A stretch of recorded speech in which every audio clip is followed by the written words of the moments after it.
So I honestly didn't expect this to make such a big difference. So how badly does that global shutter and the higher native ISO on the A9 III affect image quality in the real world? So probably the most interesting thing about the A9 III, other than the fact that it shoots 120 frames per second and has an 80,000th of a second shutter speed and has a global shutter and instant readouts and all of those crazy specs. We're going to put all of those aside for a second, and you're left with a minimum base ISO of 250, which is higher than most cameras, but a base ISO just really indicates where the camera should have the highest image quality.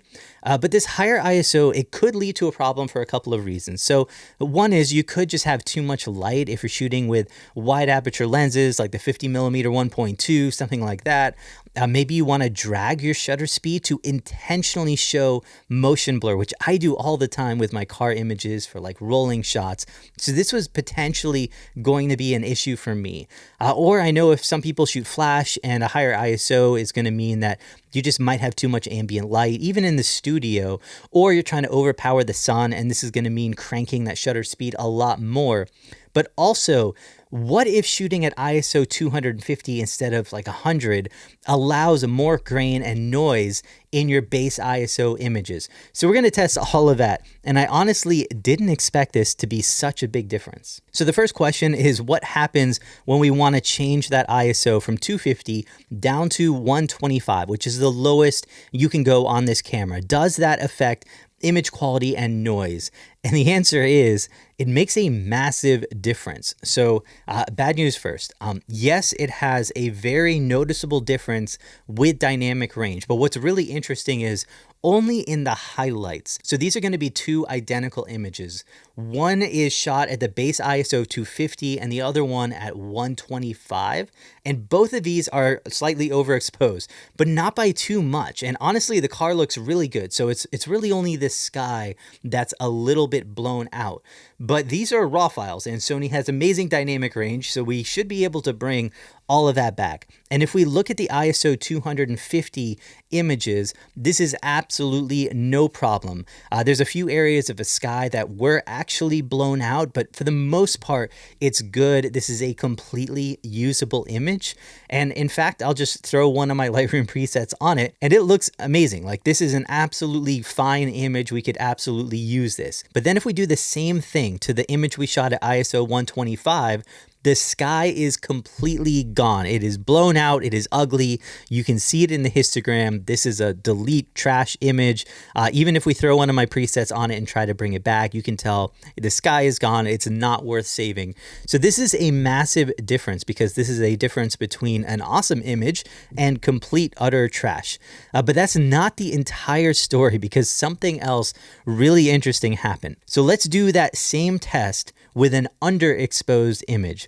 And this is actually what I would recommend in most cases when you're shooting with Sony cameras, because they have so much information in the shadows that you can underexpose, save the sky, and then just bring up the shadows or exposure in post and get a completely usable image. But in this case, because we have such a high minimum ISO, it's going to be harder to underexpose your image.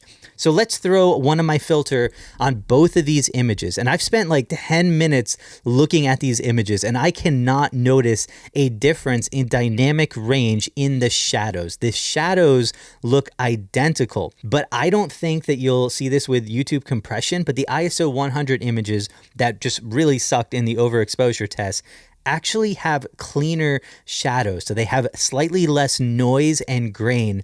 It's not a big difference, because this is only the difference between 125 and 250. But if I zoom into 100 or 200%, absolutely, I can see it. So if you're looking at getting this camera, I think the dynamic range at ISO 250 is solid. Like, it might not be quite up to a backside illuminated sensor, but I am extremely happy with the images that I'm getting. I have absolutely no problem using it. I'm going to continue to use it. I've even shot some weddings on this as well, so a lot of low light situations as well, and have absolutely no issues.